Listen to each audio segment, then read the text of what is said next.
Praise the Lord, जय मसीह की। यह वीडियो केवल मसीहियों के लिए बनाया गया है जिन्होंने अपना जीवन प्रभु यीशु मसीह को दिया है।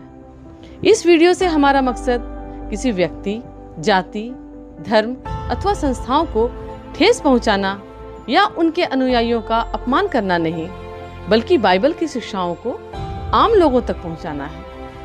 मुमकिन है कि बाइबल की ये शिक्षाएं कुछ लोगों की विचारधाराओं से मेल नहीं खाती, अतः उनसे अनुरोध है कि वे खुद को इस वीडियो से दूर रखें ताकि उनकी विचारधाराओं को ठेस न पहुंचे। आइए अब हम परमेश्वर का जीवित और सामर्थी वचन सुनते हैं भाई पॉल राजू के द्वारा। Praise the Lord. मैं पिता परमेश्वर को धन्यवाद करता हूँ कि उसने ये मौका दिया कि मैं आपके सामने फिर परमेश्वर के वचन के साथ उपस्थित हो सका। मेरे प्रियो, आशा करता हूँ कि सब आप अच्छे होंगे और प्रभु की उपस्थिति में आत्मिक जीवन में उन्नति कर रहे होंगे। हाँ मेरे प्रियो, हमारा मसीह जीवन का लक्ष्य यही है कि हम दिन पर दिन मसीह में बढ़ते जाएं और अपने मसीह में बढ़ते जाएं। प्रियो, मैं आज आपसे जो बात करूंगा वो है कि अक्सर लोग ये जानते हैं कि प्रभु यीशु मसीह ने अपने सेवकाई के जीवन में कुछ दृष्टांतों के माध्यम से बातें की हैं। वो दृष्टांतों के माध्यम से लोगों को समझाने की कोशिश करता है, समझाता है और ये भी बताने मांगता है कि तुम इस कहानी, किस्सों के माध्यम से, दृष्टांतों के माध्यम से तुम ये समझ जाओ कि परमेश्वर का राज्य निकट है। हाँ मेरे प्रियो, ऐसे ही सी कुछ बातों के चलते आज हम मसीह ये समझते हैं कि क्या कारण है कि बाइबल में प्रभु यीशु मसीह ने दृष्टांतों में बातें की हैं। इसका उद्देश्य क्या है? मैं आज आपको ये बताना चाहता हूँ कि प्रभु यीशु मसीह ने अपने मुख से ये बातों का खुलासा किया है कि वो दृष्टांतों में बात क्यों करते थे। हम कहीं भी देखें, प्रभु ने अपने दृष्टांतों में, कहानियों में और उपमाओं के माध्यम से अपनी सेवकाई को किया, अपने वचनों को दिया, अपने लोगों से बातें की ताकि लोग उसको समझ जाएं। लेकिन आज हम जो हैं उसे एक कहानी, किस्सों या उसकी गुप्त बातों को हम नहीं समझ पाते या समझने की हम कोशिश भी नहीं करते। लेकिन उनके अंदर बहुत सी गुप्त बातें हैं जो परमेश्वर उजागर नहीं करता। वो चाहता है कि इनको, इन्हीं की बातों में, इन्हीं के तरीके से जवाब दिया जाए। क्यों? क्योंकि आज हम इन्हीं के विषयों में, किस्से और कहानियों के माध्यम से और किस्से कहानी के अंतर्गत ही अपने मसीह को जानते हैं, प्रचार सुनते हैं। आज हमको जहाँ भी देखें सिर्फ सेवकाई के बारे में, आशीष के बारे में, प्रभु के किस्सों कहानियों के माध्यम से, उसके चमत्कारों के बारे में, इन सब विषयों के बारे में ही हमें तालीम दी जाती है या बताया जाता है। लेकिन हकीकत ये है कि प्रभु ने तो इसको एक माध्यम बनाया था कि इन माध्यमों के द्वारा ही हम लोगों तक ये बात पहुंचाएं ताकि उनको इसी तरीके की बातें समझ में आती थी। और आज हम मसीह इन्हीं बातों को पकड़ के बैठे हुए हैं। आज ज़्यादा से ज़्यादा कलीसियाएं इन्हीं बातों पे ध्यान देती हैं कि प्रभु यीशु मसीह ने ये दृष्टांत दिखाया था, प्रभु यीशु मसीह ने ये चमत्कार किया था, प्रभु यीशु मसीह ने ये किया था। अरे प्रभु यीशु मसीह ने तो हमें बताने के लिए, हम जैसे लोगों को, जिन नासमझ हैं, जो हमको, जिनको समझ नहीं है, उनको बताने के लिए उसने अपना ये एक रास्ता दिया था कि इनके माध्यम से इनको बताया जाए। आइए देखिए प्रभु यीशु मसीह ने अपने इन विचारों को हमारे सामने कैसे व्यक्त किया है। वो निकाल लीजिए मेरे साथ, मत्ती रचित सुसमाचार उसका 13वां अध्याय। हाँ प्रियो, मत्ती रचित सुसमाचार उसका 13वां अध्याय उसके 10वें पद से मैं आपके लिए पढ़ रहा हूँ। वहाँ पर इस प्रकार से लिखा है, चेलों ने पास आकर उससे कहा कि तू लोगों से दृष्टांतों में क्यों बातें करता है? उसने उसे उत्तर दिया, तुमको तो स्वर्ग के राज्य के भेदों की समझ दी गई है, पर उन्हें नहीं। अर्थात हमें स्वर्ग राज्य के भेदों के बारे में समझ नहीं दी गई है। हमें संसारिक ज्ञानों की समझ दी गई है, हमें संसार के लोगों के ज्ञान की समझ दी गई है। आज हमें संसार के लोग जैसे बताते हैं, समझाते हैं, सिखाते हैं, हम उन्हीं पर अमल करते हैं। और यही कारण है कि प्रभु यीशु मसीह कहते हैं कि तुमको तो स्वर्ग के राज्य की भेदें समझा दी गई हैं, पर उनको नहीं, क्योंकि उनके पास हैं उसको जो दिया जाएगा, और उनके पास जो है बहुत है उनसे ले लिया जाएगा। अर्थात तुम्हारे पास जो है उन्हें दिया जाएगा, और जिनके पास नहीं है उनसे भी ले लिया जाएगा। अर्थात ये गुप्त बातें, ये गुप्त भेद जो आज समझने की कोशिश नहीं करते हैं, परमेश्वर के स्वर्ग राज्य के ज्ञान की बातों को समझने की कोशिश नहीं करते हैं, उनके ऊपर अपना विचार नहीं रखते हैं, अर्थात पवित्र आत्मा की सहायता से उन बातों को जानने की कोशिश नहीं करते हैं कि मुझको इसके अंदर क्या निचोड़ मिलेगा, इसके अंदर से मुझको क्या ज्ञान मिलेगा। कलीसिया में जो सिखा दिया गया, समझा दिया गया, चाहे वो सही हो या गलत हो, उसी रीति से हम उनके पीछे चलना शुरू कर देते हैं। लेकिन परमेश्वर का वचन साफ कहता है, क्योंकि उनके पास है उसे दिया जाएगा और उसके पास बहुत हो जाएगा, पर जिनके पास कुछ नहीं है और जो कुछ उनके पास है वो भी उनसे ले लिया जाएगा। मैं उसमें दृष्टांतों में इसलिए बातें करता हूं कि वे देखते हुए नहीं देखते और सुनते हुए नहीं सुनते और नहीं समझते। हाँ प्रियो, आज परमेश्वर का वचन कहता है, प्रभु कहते हैं कि जो देखते हैं वो देखते हुए भी नहीं देखते, सुनते हुए भी नहीं सुनते, समझते हुए भी नहीं समझने की कोशिश करते हैं। क्यों? क्योंकि उनको स्वर्गीय ज्ञान का भेद नहीं दिया गया, और जिनको दिया गया है वो इन सब बातों से दूर हैं, वो इन सब बातों को समझाने की कोशिश नहीं करते हैं। परमेश्वर की गुप्त बातों को आज प्रकट करने में लोगों की हिचकिचाहट होती है, सच्चाई को बोलने में डरते हैं। क्यों? कहीं कलीसिया हमसे नाराज ना हो जाए, कहीं कलीसिया के विश्वासी कलीसिया छोड़ के चले ना जाए, कहीं कलीसिया के लोग हमें दान और दसवां अंश और भेंट और जो उनके टाइड हैं वो हमको देना बंद ना कर दें। आज पास्टर्स इन बातों के पीछे ज़्यादा अपना ध्यान दे के रखें कि कहीं कलीसिया हमसे भड़क न जाए। उनको सिर्फ आशीष की बातें सुनाई जाती हैं, उन्हें सिर्फ सामर्थ्य की बातें सुनाई जाती है, उसमें प्रभु यीशु मसीह के साथ सारे उन दृष्टांतों को बताया जाता है जो प्रभु यीशु मसीह ने अपने जीवन में किया है। लेकिन सच्चाई ये है, जिनको परमेश्वर के स्वर्गीय जगह की स्वर्गीय ज्ञान है, वो उनके सामने उन्हीं बातों को प्रकट करने की कोशिश करता है। और आगे लिखता है, उसके विषय में यशाया ने यह भविष्यवाणी पूरी होती दिखी। अर्थात यशाया ने इस भविष्यवाणी को पूरा किया, तुम कानों से तो सुनोगे पर समझोगे नहीं, आंखों से तो देखोगे पर समझोगे सूझेगा नहीं, क्योंकि इन लोगों का मन मोटा हो गया है और वे कानों से ऊंचा सुनते हैं और उन्हें अपनी आंखें मूंद ली हैं। कहीं ऐसा न हो कि वे आंखों से देखें और कानों से सुनें और मन से समझें और फिर जाएं और उन्हें चंगा करूं। अर्थात उनका आत्मिक जीवन जो बीमार है, हाँ प्रियो, आत्मिक जीवन जो उनका बीमार है, उसको वो चंगाई मिल जाए। जो आज तक एक बंधन में बंधे हुए हैं, उन बंधनों से उन्हें आज़ादी मिल जाए। क्यों? क्योंकि यशाया ने कहा है कि वो सुनते हुए भी नहीं सुनते और देखते हुए पर भी नहीं देखते। आइए मैं एक वचन आपके सामने पढ़ना चाहता हूँ जो मिलता है मरकुस रचित सुसमाचार उसका 7वां अध्याय। यहाँ तो यीशु मसीह ने पुरानी व्यवस्था से एक रेफरेंस दिया कि यशाया ने तुम्हारे विषय में ये बात कही थी, लेकिन आज मैं आपसे जो बोलने जा रहा हूँ बहुत कठिन और कड़वा शब्द है, इसलिए मैं आपको अपनी बात नहीं, प्रभु यीशु मसीह के मुंह से निकली हुई बात को आज आपके सामने कोट कर रहा हूँ।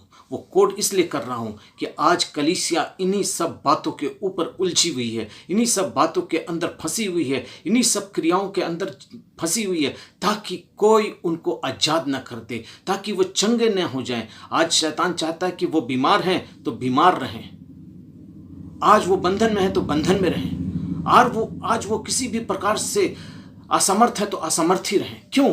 क्योंकि उनके जीवन में वो चंगाई ना आ जाए। क्योंकि यशायाह ने यहाँ पर कहा था, कहीं ऐसा फिर ना हो जाए कि उन्हें चंगा करूं। अर्थात वो चंगा होना चाहते हैं, वो चाहते हैं कि मैं चंगा हो जाऊं, लेकिन उन्हें चंगाई तब मिलेगी जब वो आंखों से देखते हुए भी देखने नहीं चाहते, कानों से सुनते हुए भी सुनना नहीं चाहते, समझते हुए पर भी वो समझना नहीं चाहते। क्यों? क्योंकि उनको शैतान एक परंपरा, रीति रिवाज, रूढ़िवाद में बांध रखा है।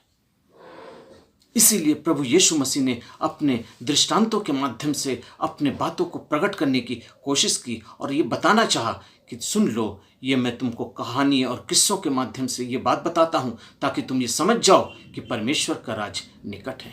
हाँ प्रियो, परमेश्वर का राज निकट है। इसीलिए प्रभु यीशु मसीह आपको मरकुस रचित सुसमाचार उसका 7वां अध्याय उसके 7वें पद से मैं 9वें पद तक आपके सामने पढ़ता हूँ। वहाँ कुछ इस प्रकार से लिखा है, ये व्यर्थ मेरी उपासना करते हैं क्योंकि मनुष्यों की आज्ञाओं को धर्म उपदेश करके सिखाते हैं।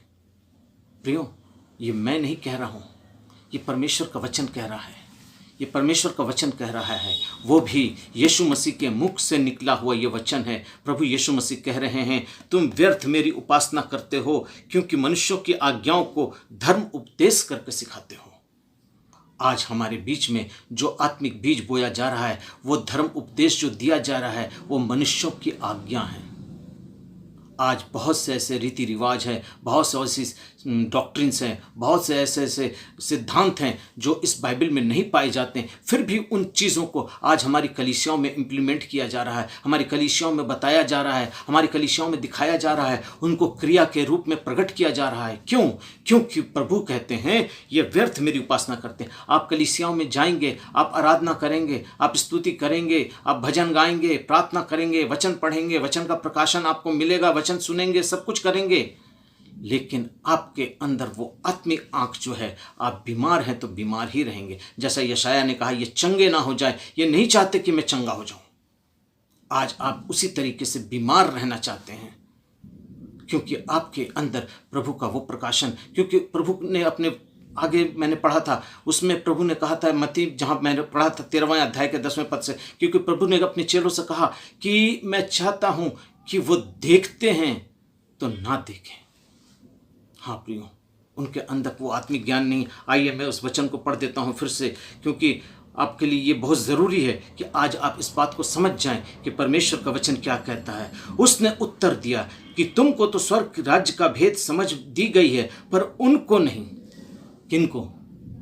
हम जैसों को, हम जैसे लोगों को आत्मिक ज्ञान समझ नहीं दी गई है। जो परमेश्वर के लोगों को, परमेश्वर के दासों को, परमेश्वर के उद्धार पाए हुए लोगों को, या परमेश्वर के उन लोगों को जिसको परमेश्वर ने अपनी आत्मा के द्वारा चलाए चलते हैं, उनको। क्योंकि परमेश्वर ने कहा कि जब मैं जाऊंगा तो मैं तुम्हें एक सहायक देकर जाऊंगा जो सर्वदा तुम्हारे साथ रहेगा। वो तुम्हें सिखाएगा, बताएगा, समझाएगा और हर एक बातों से निरुत्तर करेगा जो तुम्हें जानने की आवश्यकता है। अर्थात हर एक वो बात तुमको बताएगा जो तुम्हारी समझ के लिए आवश्यक है।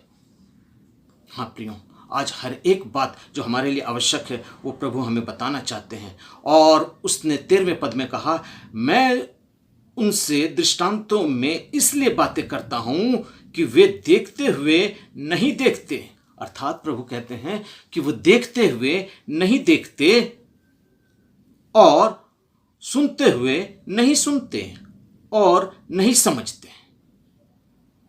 वो देखते हुए नहीं देखते, सुनते हुए नहीं सुनते और समझते हुए नहीं समझते हैं। वो उनको सब ज्ञान है क्योंकि उनके पास आत्मिक ज्ञान है, लेकिन वो बंधे हुए हैं। कहाँ बंधे हुए हैं? परमेश्वर का वचन यहाँ कहता है, वे व्यर्थ मेरी उपासना करते हैं क्योंकि मनुष्यों की आज्ञाओं को धर्म उपदेश करके सिखाते हैं।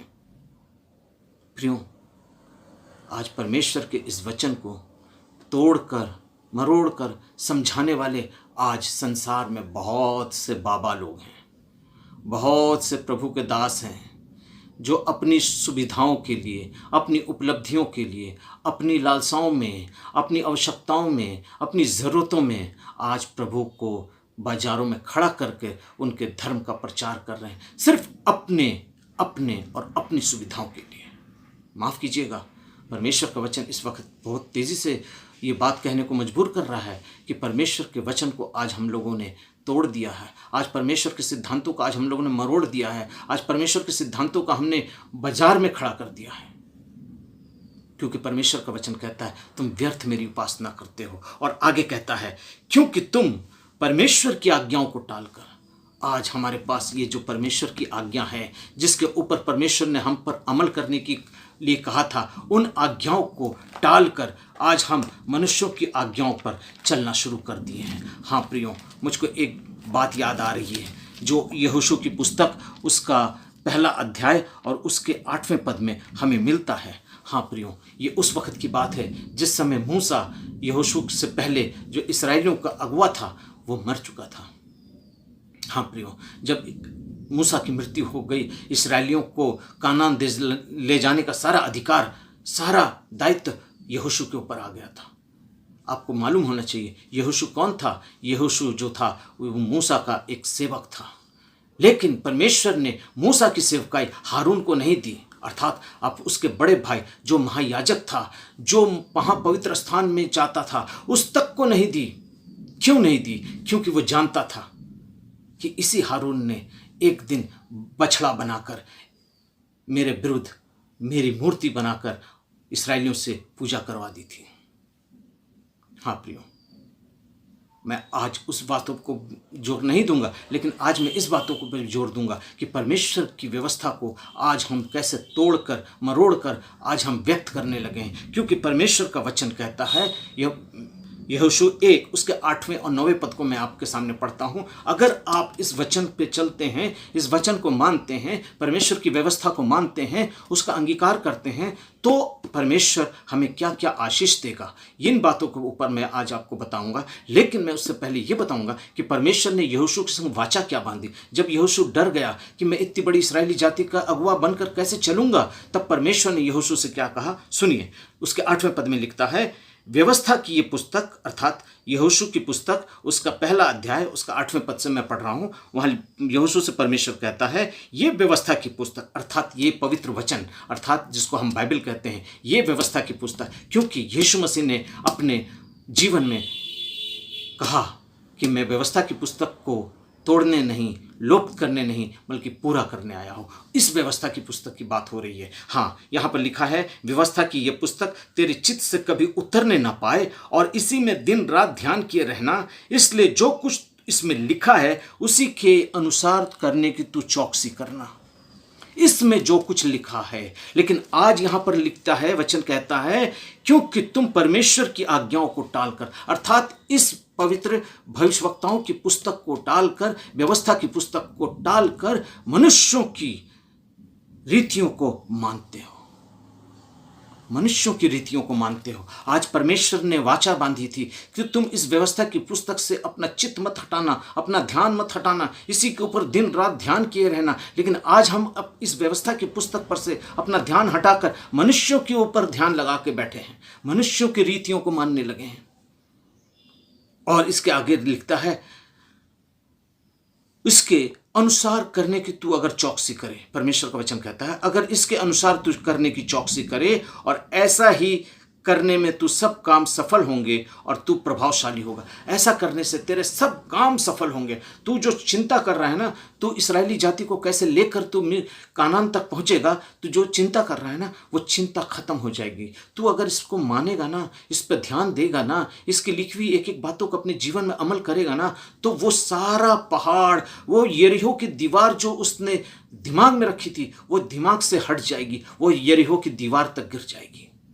हाँ प्रियो, आज हमारे जीवन में जितनी बड़ी भी समस्या है, जितने बड़े भी तकलीफ है, जितने बड़े भी रोग हैं, जितनी बड़ी बीमारी है, आज कुछ भी हो, आज हमारे सामने आज परमेश्वर का वचन खुल्लम खुल्ला ये बात करता है कि ये व्यवस्था की पुस्तक तेरे चित्त से कभी उतरने ना पाए, इसी में दिन रात ध्यान किए रहना, क्योंकि तू ऐसा करेगा तो तू प्रभावशाली होगा, अर्थात तू सामर्थी होगा, प्रभावशाली होगा। और उसके 9वें पद को क्या लिखता है, सुन लीजिए, क्या मैंने तुझे आज्ञा नहीं दी, हियाव बांध, दृढ़ हो जा, भय ना खा और तेरा मन कच्चा न हो, क्योंकि जहाँ जहाँ तू जाएगा वहाँ वहाँ परमेश्वर तेरे यहोवा तेरे संग रहेगा। हालेलुया।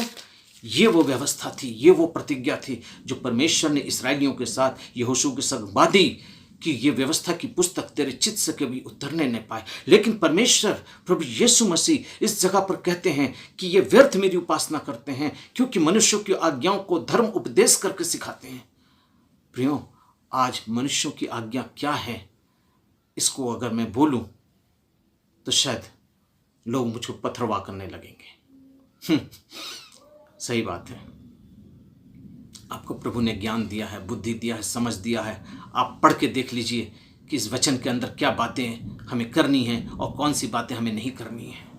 आज प्रभु का वचन कहता है, क्योंकि तुम मनुष्य परमेश्वर की आज्ञा को टालकर मनुष्यों की आज्ञाओं को मानते हो। आज परमेश्वर की आज्ञा क्या है और मनुष्यों की आज्ञा क्या है, ये आप जान सकते हैं। आज इस जो बंधनों के बीच है, आज जो इन बंधन के बीच में है, आज इस काले बंधन के बीच में जो है, ये परमेश्वर की आज्ञा है। और इस काले बंधन के बाहर जो भी कुछ है वो मनुष्यों की आज्ञा है। विचार आपके पास है, ज्ञान आपके पास है, बुद्धि आपके पास है, सामर्थ आपके पास है। प्रभु सब कुछ कहने को तैयार है, क्योंकि परमेश्वर ने कहा, मैं दृष्टांतों में बात आज इसलिए करता हूँ कि ये जो समझदार हैं इन्हें स्वर्ग के बातों के लिए ध्यान में, स्वर्ग की बातों के लिए ज्ञान दिया गया है, लेकिन मैं उनके लिए बोलता हूँ जिनके पास ये ज्ञान नहीं है। आज स्वर्गीय ज्ञान की खोज में रहिए मेरे प्रियो, आज उस सामर्थ की खोज में रहिए जहाँ परमेश्वर विद्यमान है। आज इस वचन के द्वारा परमेश्वर आत्मा मुझसे बात कर रहा है और मैं आपसे इसलिए बोल रहा हूँ कि आज आप सोच लीजिए कि आज आप किस परंपरा में और किस रीति रिवाज में और किस जगह बंधे हैं। आप जरा अपने पास्टर से पूछिए, अपने फादर से पूछिए, अपने जो आपके अगुए हैं उनसे पूछिए कि आपने जो बातें बताई मुझको, ये बातें बाइबल में कहाँ लिखी हैं।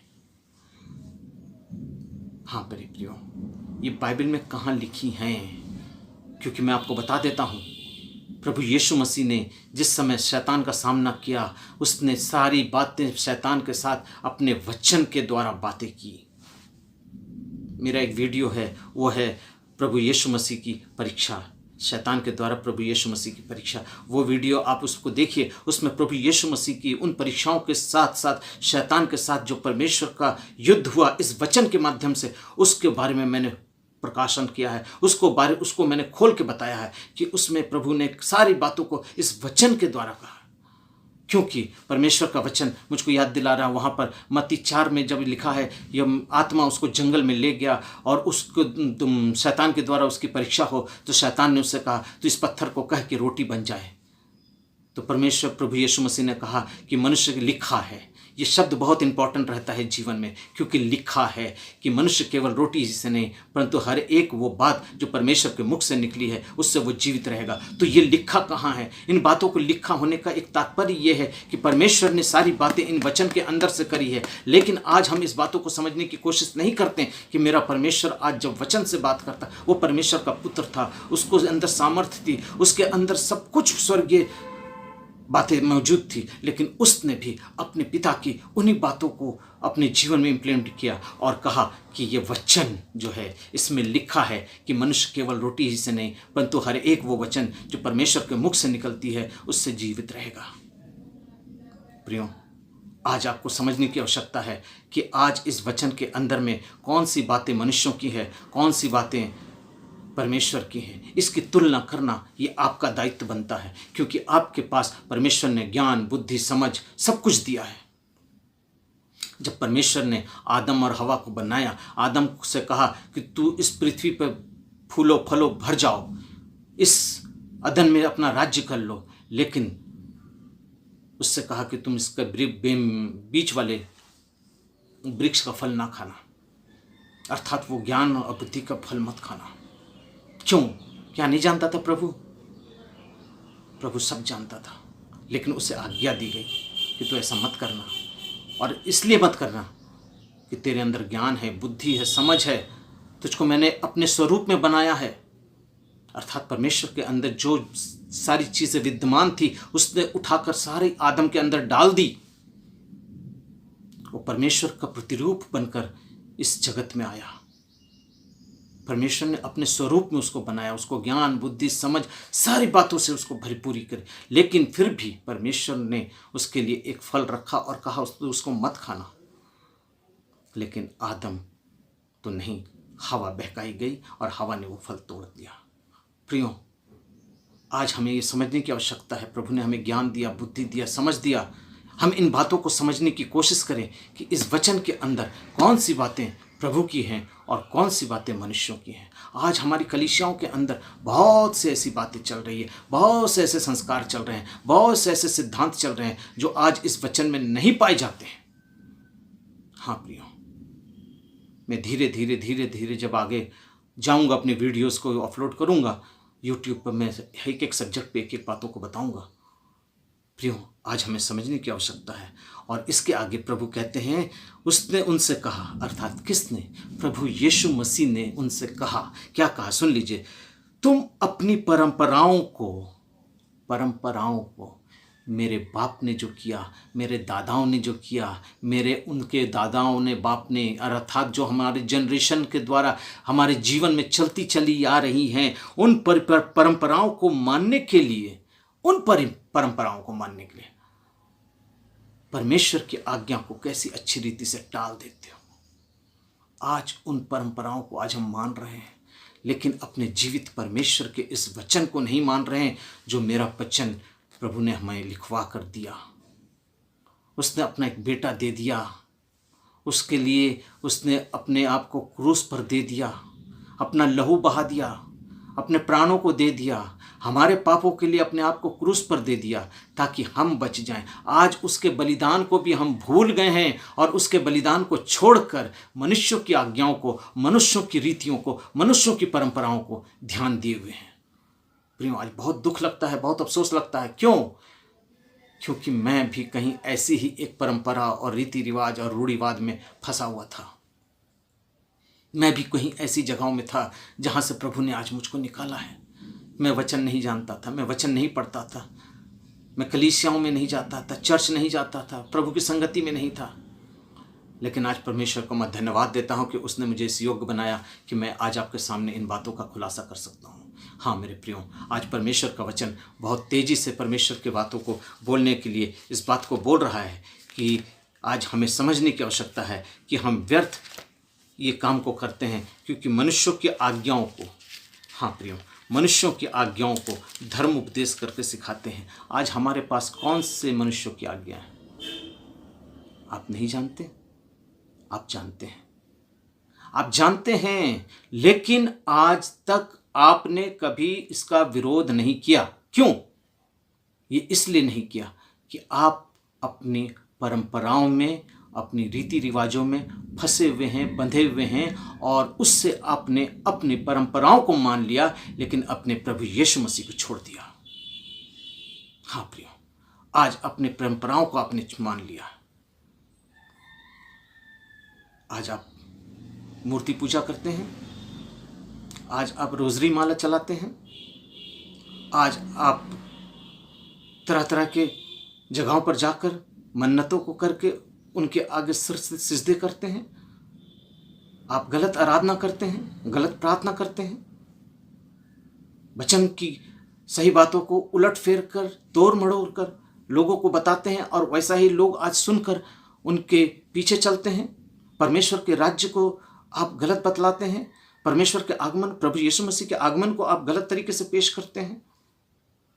आज ऐसे ऐसे बहुत से लोग हैं, बहुत से ऐसे संस्थाएं हैं, बहुत से ऐसे लोग हैं जो आज यूट्यूब के माध्यम से हो या इस तरीके से हो, जो आज मसीह कलीसियाओं को, अपनी मसीह विश्वासियों को, जो उसकी दुल्हन है, उसको आज लंगड़ा, लूल्हा और नंगा बना दिया है। हाँ मेरे प्रियो, मैं आपको सावधान करना चाहता हूँ कि यीशु मेरा दूल्हा है। वो अपनी दुल्हन को लेने आएगा तो अपनी दुल्हन को वो एक अच्छी दुल्हन के रूप में एक्सेप्ट करेगा, ना कि कानी, लंगड़ी, लूली, काली और अपाहिज कलीसिया को लेकर जाएगा। वो उस कलीसिया को लेकर जाएगा जो उसके योग्य है। हाँ, आज प्रभु का आत्मा कह रहा है कि बोल दो, आज उन कलीसियाओं को लेकर जाएगा जो उसकी योग्य है। प्रियो, मैं आपको एक बात बताना चाहता हूँ, आप जितने लोग शादीशुदा हैं या जितनों ने भी शादी को देखा है, उनने सब ने यही चीज़ देखा है कि जब दूल्हा शादी के लिए आता है तो आकर सामने बैठ जाता है, और जब दुल्हन आती है तब आके दूल्हे के बगल में बैठ जाती है। मेरे प्रियो, मैं आपको एक बात बताना चाहता हूँ, क्या उस शादी के स्थान पर जहाँ वो शादी होती है, उस चर्च में जहाँ हमारी शादियाँ होती हैं, क्या वहाँ पर दुल्हन से खूबसूरत लड़की नहीं होती है? दुल्हन से ज़्यादा पढ़ी लिखी लड़कियां नहीं होती हैं, या दुल्हन से करूप लड़कियां नहीं होती हैं, या ऐसी नहीं होती हैं जो दुल्हन के स्थान को ले सके। लेकिन क्या कारण है कि दूल्हा सिर्फ अपनी दुल्हन के पास ही जाकर बैठता है? हाँ प्रियो, वो इसलिए जाकर बैठता है कि उसने उसके साथ अपनी मंगनी कर ली है, अपना वचन उसके साथ दे दिया है, उसके साथ अपनी मंगनी कर ली है, और वो अपनी दुल्हन को लेने के लिए, अर्थात अपनी उस कलीसिया को लेने के लिए उसके पास तक जाता है और उसी के बगल में जाकर बैठता है।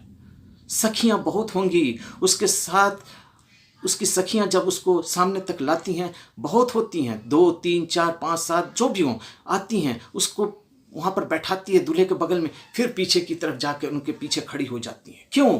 क्योंकि उसका वो स्थान नहीं है सखियों का कि उसके दूल्हे के बगल में बैठे। उसके दूल्हे के बगल में बैठने का अधिकार सिर्फ उस दुल्हन का है जिसके साथ उस दूल्हे ने वाचा बांधी है।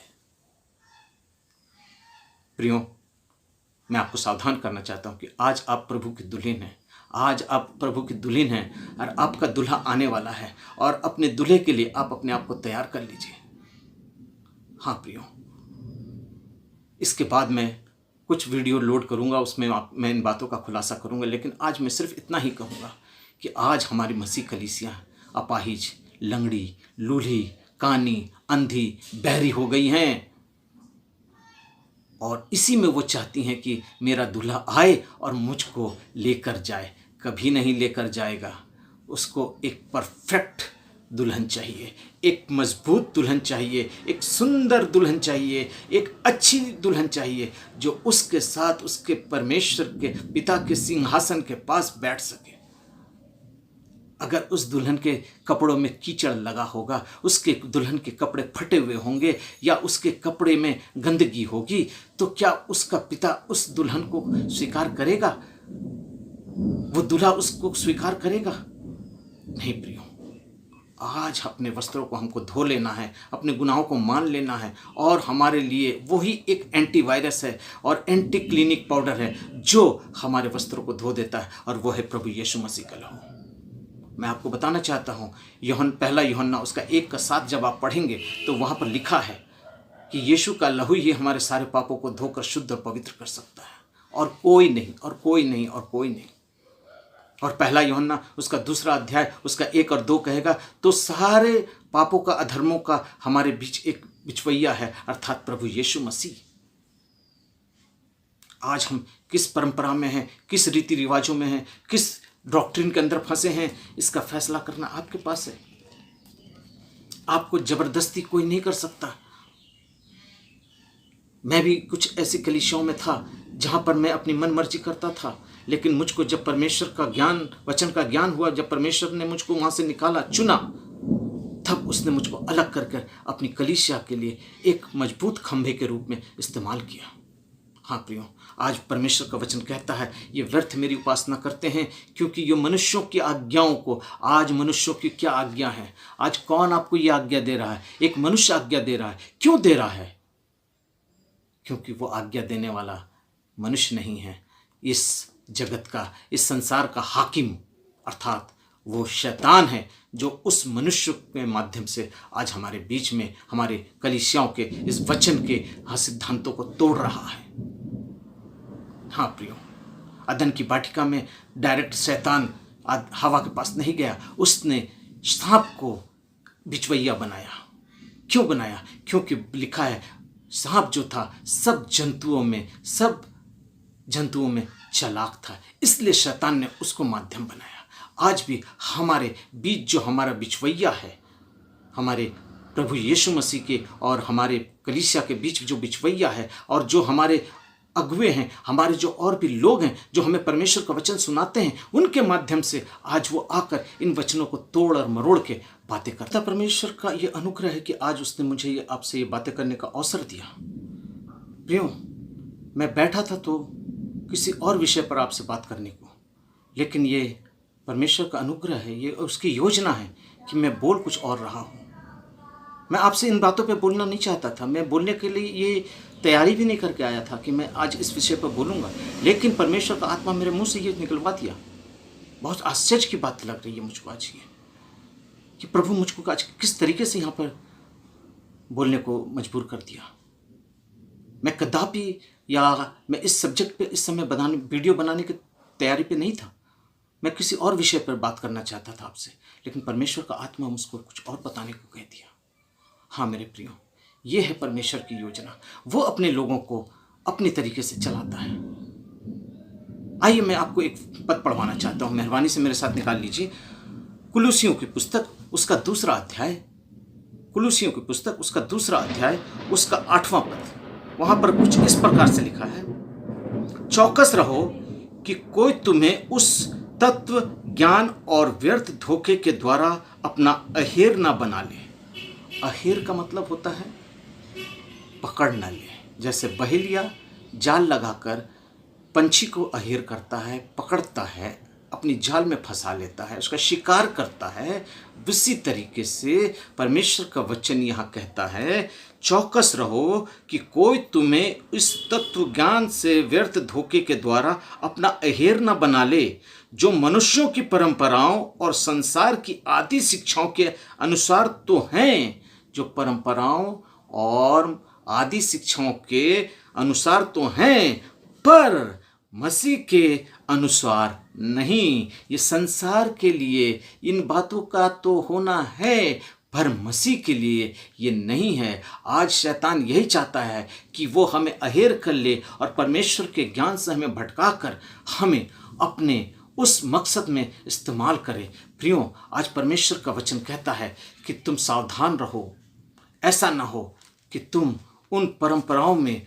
उस जगहों पे फंस जाओ जहाँ से तुम निकाले जा चुके हो। आज हम बचाए जा चुके हैं, आज हमारा उद्धार हुआ है और इस उद्धार के द्वारा प्रभु चाहता है कि हम प्रभु की संगति में रहें, उसकी उपस्थिति में रहें। लेकिन प्रियो, बहुत अफसोस की बात, बहुत अफसोस है इस बात का कि आज हमारे बहुत से यंग जनरेशन, बहुत सी कलीसियाओं के बच्चे जो हैं, आज इन जवान बच्चों को देखकर दुख लगता है कि इन बच्चों ने अपने जीवन को शैतान के हाथों में किस तरीके से दे रखा है। क्यों? क्योंकि ये मनुष्यों की रीतियों को, मनुष्यों के आडंबर को, मनुष्यों की क्रियाओं को मानने पर लगे हुए हैं। आज हमारी कलीसियाओं में हर सिस्टम उलटफेर किया हुआ है। मैं प्रभु का धन्यवाद देता हूं कि उसने आपके सामने मुझको प्रकट किया, लाया और इस वचन से बातें करने का मौका दिया। लेकिन परमेश्वर का वचन कहता है कि ये वो लोग हैं जो परमेश्वर के वचन को तोड़ते मरोड़ते और उसमें मिलावट करके आज उसकी कलीसिया को, अर्थात प्रभु की दुल्हन को बर्बाद करते हैं, उसको लंगड़ा लूला नंगा कर दिए हैं।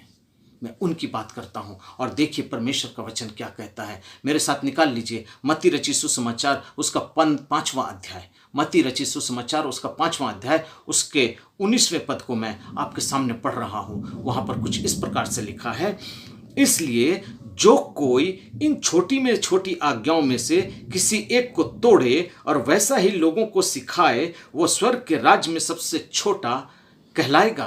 परंतु जो कोई इन आज्ञाओं का पालन करेगा और उन्हें सिखाएगा, वही स्वर्ग के राज्य में महान कहलाएगा। हालेलुया। प्रियो, आज वचन से दाएं बाएं हमको नहीं होना है। आज वचन की बातों को लेकर हमें अपना जीवन व्यतीत करना है। आज हम मसीह हैं तो हमारी मसीहत सिर्फ इस कलाम पर ही होनी चाहिए कि इस वचन में क्या लिखा है। आज वचन के बाहर की बहुत सी चीज़ें हमारे जीवन में, हमारे सांसारिक रूप में जीवन में शैतान ने डाल दिया है। हाँ प्रियो, मैं उन बातों को खुलासा नहीं करना चाहता हूँ। आप समझदार हैं। मैंने आपको एक ही हिंट्स दिया है। वो हिंट्स ये है कि आप जिन बातों का होता हुआ देखते हैं या आपको जिन बातों को बताया जाता है, उन बातों के विषय में आप अपने अगुओं से, अपने पास्टर से, अपने उन लोगों से पूछिए कि ये चीज़ कहाँ लिखी हुई है। बस, क्योंकि वचन कहता है जो इन छोटी में से छोटी आज्ञाओं को तोड़ता है, अर्थात उसको बहकाकर, बतलाकर, उलटकर जो बताता है, वो स्वर्ग के राज्य में छोटा कहलाता है। हाँ प्रियो, मैं आपको सावधान करना चाहता हूँ, क्योंकि परमेश्वर का वचन इस वक्त यही बताना चाहता है, ये व्यर्थ मेरी उपासना करते हैं क्योंकि मनुष्यों की आज्ञाओं को धर्म उपदेश करके सिखाते हैं। आज परमेश्वर की आज्ञा जो है वो क्या है और उसको हमें किस तरीके से अपने जीवन में मानना है, वो प्रभु का वचन हमें बताता है। क्योंकि परमेश्वर का वचन यूहन्ना रचित सुसमाचार उसके 8वें अध्याय के 32वें पद को कुछ इस प्रकार प्रकट करता है आपके लिए। क्योंकि वहाँ लिखा है, तुम सत्य को जानोगे, अर्थात परमेश्वर का वचन कहता है, यूहन्ना रचित सुसमाचार उसका 8वां अध्याय उसके 32वें पद में इस प्रकार से लिखा है, तुम सत्य को जानोगे और सत्य तुम्हें स्वतंत्र करेगा। अर्थात तुम सच्चाई को जानोगे और सच्चाई जो है वो तुमको स्वतंत्र करेगा। कहाँ से स्वतंत्र करेगा? उस पाप से निकालेगा, उस नशा से निकालेगा, उस व्यभिचार से निकालेगा, उस कुकर्म से निकालेगा, उस पाप की नगरी से निकालेगा, उस पाप के दलदल से निकालेगा जहाँ पर प्रभु तुमको आज देख रहा है और वो चाह रहा है कि मेरे बेटे, मेरी बेटियों, आज जवानों, तुम बच जाओ इस दलदल से। लेकिन मेरा परमेश्वर तुम्हारे लिए अपना खून, अपना इकलौता पुत्र, अर्थात अपना एक लौता पुत्र, हाँ प्रियो, एक लौता पुत्र, जब तक वो क्रूस पर नहीं मरा था तब तक वो पिता परमेश्वर का एक लौता पुत्र था। लेकिन जिस समय उसने अपने आप को क्रूस पर दे दिया तब से वो हमारा संगी वारिस बन गया और तब से वो एक लौता नहीं पैलौठा हो गया। मैं बहुत अंदर की गुप्त बातों को आपको बतला रहा हूँ, इसलिए क्योंकि मैं इस छोटे से वचन को जल्दी से जल्दी ख़त्म करना चाहता हूँ, क्योंकि ये वचन बहुत लंबा होता जा रहा है। परमेश्वर का आत्मा बहुत ज़ोर से मुझसे बात कर रहा है और मैं सारी बातों को इस समय एक्सप्लेन करने के सामर्थ्य नहीं रख रहा हूँ, क्योंकि मैं इस समय बहुत अपने शब्दों के अंदर भी लड़खड़ा रहा हूँ। Hallelujah, praise the Lord Jesus. तो मैं आपको इस बात को बताना चाहता हूँ क्योंकि परमेश्वर का आत्मा इस वक्त बहुत ज़ोरों से मुझसे बात कर रहा है और मैं ये बताना चाहता हूँ, यीशु मसीह ने कहा कि सत्य को तुम जानोगे तो सत्य तुम्हें स्वतंत्र करेगा। और इसके 36वें पद को वचन इस प्रकार से प्रकट करता है, इसलिए पुत्र तुम्हें स्वतंत्र करेगा तो तुम सचमुच स्वतंत्र हो जाओगे। आज हम जिस भी बंधन में हैं, जिस जगह के बंधन में हैं, चाहे हम किसी भी बड़ी तकलीफ में हैं, रोग में हैं, बीमारी में हैं, कष्ट में हैं, चाहे हम कितने भी बड़े पाप में हैं, परमेश्वर वहाँ से हमको निकालना चाहता है और इसको हमको वहाँ से आजाद करने के लिए मेरा यीशु है जिंदा। क्योंकि यीशु ने कहा, स्वर्ग और पृथ्वी का सारा अधिकार मुझको दिया गया है। आज उस अधिकार के द्वारा वो आपसे बात करता है और वो कहता है, मेरे बेटे, मेरे बेटियों, मेरे लोगों, मेरे जवानों, हर वो स्त्री पुरुष जो प्रभु यीशु मसीह पर विश्वास करते हैं वो जान जाएं कि वो मेरा पैलौठा नहीं, वो मेरा प्रभु यीशु मसीह जो परमेश्वर का पुत्र इस धरती पर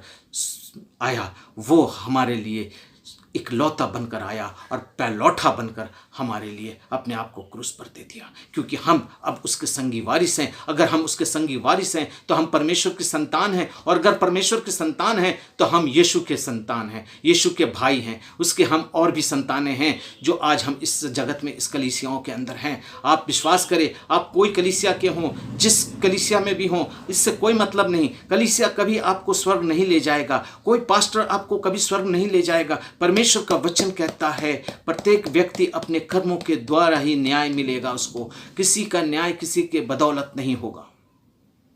हाँ प्रियो, जिसे पुत्र स्वतंत्र कर देगा, अर्थात प्रभु यीशु मसीह स्वतंत्र करेगा, वो सचमुच स्वतंत्र हो जाएगा। हालेलुया। आज हमें स्वतंत्र होने की आवश्यकता है। आज हमें इन बातों को समझना पड़ेगा कि प्रभु यीशु मसीह ने दृष्टांतों के माध्यम से हमसे बातें क्या किया है। जिसको समझ है वो ना समझ हो जाएंगे। हाँ मेरे प्रियो, आज परमेश्वर का वचन बहुत ही सामर्थ्य के साथ आपसे ये बात करने का अवसर दिया, क्योंकि परमेश्वर का वचन कहता है, ये व्यर्थ मेरी उपासना करते हैं। मेरे बेटे बेटियों को बोल दो, मेरे जवानों को बोल दो कि आज ये व्यर्थ मेरी उपासना करते हैं, क्योंकि ये मनुष्यों की आज्ञाओं को धर्म उपदेश करके सिखाते हैं। आज मनुष्यों की आज्ञा क्या है वो आप बेहतर जानते हैं मेरे प्रियो। वो आज आपके लिए धर्म उपदेश हो गया है। आज आपको आपके मन के मुताबिक उपदेश चाहिए, आपकी लालसाओं, आपकी अभिलाषाओं के मुताबिक, आपकी ज़रूरतों के मुताबिक, जो आपको मन को प्रफुल्लित करे वैसा उपदेश चाहिए। कड़ा उपदेश आपको नहीं चाहिए, कड़ा संदेश आपको नहीं चाहिए, प्रभु यीशु मसीह के आगमन की बातें नहीं चाहिए। आपको किसी डीप डॉक्ट्रिन पर विश्वास करवाने के लिए अगर कोई विश्वासी कहता है तो कलीसियाएं उसको मना कर देती हैं कि नहीं, आप किसी डॉक्ट्रिन पे विश्वास मत कीजिए, आप किसी डॉक्ट्रिन पे प्रचार मत कीजिए, आप किसी डॉक्ट्रिन को कलीसिया के अंदर मत दीजिए, क्योंकि हमारी डॉक्ट्रिन ये नहीं है। हमारी डॉक्ट्रिन ये नहीं है का मतलब क्या आपको स्वर्ग से डॉक्ट्रिन अलग से मिली है? क्या आपको स्वर्ग से अलग से सिद्धांत मिले हैं? आप अपनी सिद्धांतों को कलीसियाओं के अंदर इंप्लीमेंट करते हैं, अपने सिद्धांतों को कलीसिया के ऊपर लाते हैं और प्रभु यीशु मसीह को आज सलीब पर टांग दिए। प्रभु यीशु मसीह अगर हम गुनाह ना किए होते तो उसे इस जगत में आने की आवश्यकता नहीं होती। क्योंकि मेरा एक धारणा है, मेरा एक विश्वास है, मेरी एक सोच है कि अगर प्रभु यीशु मसीह को उस क्रूस का लक्ष्य ना होता तो उसे चरनी में पैदा होने की आवश्यकता ना होती। अगर उसे क्रूस का लक्ष्य ना होता तो इस चरनी पे उसे पैदा होने की आवश्यकता ना होती। क्योंकि वचन मत्ती 1:21 में वचन कहता है कि तू एक पुत्र जनेगी, तू उसका नाम यीशु रखना, क्योंकि वह अपने लोगों का उनके पापों से उद्धार करेगा। आज हमारे पापों का उद्धार करता इस धरती पर आया और उसने अपने वचन के द्वारा हमें सारी बातें बता दी, फिर भी आज हमको समझ में नहीं आता। उसने कहानी और दृष्टांतों के माध्यम से हमें समझाने की कोशिश की, लेकिन हमें अभी भी समझ में नहीं आता। क्योंकि वचन कहता है तुम अपनी कानों की खुजली के कारण अपने लिए बहुत से उपदेशक ढूंढ लोगे। हाँ प्रियो, वो वचन भी मैं पढ़ देता हूं, मेहरबानी से मेरे साथ निकाल लीजिए। तीमुथियुस उसका 4था अध्याय, 2 तीमुथियुस उसका 4था अध्याय, उसके 2 से लेकर 4 तक मैं आपके सामने पढ़ रहा हूं। वहां कुछ इस प्रकार से लिखा है कि तुम वचन का प्रचार कर, समय और समय तैयार रह, सब प्रकार की सहनशीलता और शिक्षा के साथ उल्हाना दे और डांट और समझा, क्योंकि ऐसा समय आ गया है जब लोग खरा उपदेश ना सुन सकेंगे। अर्थात परमेश्वर का वचन कहता है कि यह समय आ गया है कि लोग खरा उपदेश माने कड़े उपदेश नहीं सुन सकेंगे, पर अपनी कानों की खुजली के कारण अपने अभिलाषाओं के अनुसार अपने लिए बहुत से उपदेशक बटोर लेंगे और अपने कान सत्य की ओर से फेर कर कथा कहानियों की ओर लगाएंगे। हाँ प्रियो, आज परमेश्वर का धन्यवाद देते हैं कि उसने इस वचन को आपके सामने में रखने में हमारी मदद की। और आज आप जान जाइए कि आज आप कथा कहानियों में ही ज़्यादा विश्वास करते हैं, परमेश्वर की आज्ञाओं को टालकर मनुष्यों की रीतियों को मानते हो और उसकी आज्ञाओं को टालने के लिए तुमने परंपराओं और रीति रिवाजों को मान रखा है। इससे पहले कि प्रभु आपको पसंद करे, प्रभु आपको अपनी दुल्हन के रूप में एक्सेप्ट करे, अपने आप को परफेक्ट दुल्हन बनाने के लिए अपने आप को तैयार करिए, क्योंकि मेरा यीशु आने वाला है। My Jesus is coming soon. मेरा यीशु आने वाला है। ये वक्त है उसके आने का, ये वक्त है वो घड़ी जब मेरा दूल्हा आने वाला है। तो आइए प्रियो, आज हम अपने आप को तैयार कर लें और ध्यान दें कि हमारे वचन के अंदर जो बातें लिखी हुई हैं वो परमेश्वर की आज्ञा हैं और जो वचन में नहीं है वो शैतान की आज्ञा है। तो सावधान हो जाइए, अपने आप को तैयार करिए, क्योंकि मेरा यीशु आने। 2 तीमुथियुस उसका 4था अध्याय, उसके 2 से लेकर 4 तक मैं आपके सामने पढ़ रहा हूँ। वहाँ कुछ इस प्रकार से लिखा है कि तुम वचन का प्रचार कर, समय और समय तैयार रह, सब प्रकार की सहनशीलता और शिक्षा के साथ उल्हाना दे और डांट और समझा, क्योंकि ऐसा समय आ गया है जब लोग खरा उपदेश ना सुन सकेंगे। अर्थात परमेश्वर का वचन कहता है कि यह समय आ गया है कि लोग खरा उपदेश माने कड़े उपदेश नहीं सुन सकेंगे, पर अपनी कानों की खुजली के कारण अपने अभिलाषाओं के अनुसार अपने लिए बहुत से उपदेशक बटोर लेंगे और अपने कान सत्य की ओर से फेर कर कथा कहानियों की ओर लगाएंगे। हाँ प्रियो, आज परमेश्वर का धन्यवाद देते हैं कि उसने इस वचन को आपके सामने में रखने में हमारी मदद की। और आज आप जान जाइए कि आज आप कथा कहानियों में ही ज़्यादा विश्वास करते हैं, परमेश्वर की आज्ञाओं को टालकर मनुष्यों की रीतियों को मानते हो और उसकी आज्ञाओं को टालने के लिए तुमने परंपराओं और रीति रिवाजों को मान रखा है। इससे पहले कि प्रभु आपको पसंद करे, प्रभु आपको अपनी दुल्हन के रूप में एक्सेप्ट करे, अपने आप को परफेक्ट दुल्हन बनाने के लिए अपने आप को तैयार करिए, क्योंकि मेरा यीशु आने वाला है। My Jesus is coming soon. मेरा यीशु आने वाला है। ये वक्त है उसके आने का, ये वक्त है वो घड़ी जब मेरा दूल्हा आने वाला है। तो आइए प्रियो, आज हम अपने आप को तैयार कर लें और ध्यान दें कि हमारे वचन के अंदर जो बातें लिखी हुई हैं वो परमेश्वर की आज्ञा हैं, और जो वचन में नहीं है वो शैतान की आज्ञा है। तो सावधान हो जाइए, अपने आप को तैयार करिए, क्योंकि मेरा यीशु आने वाला है। आइए हम सब प्रार्थना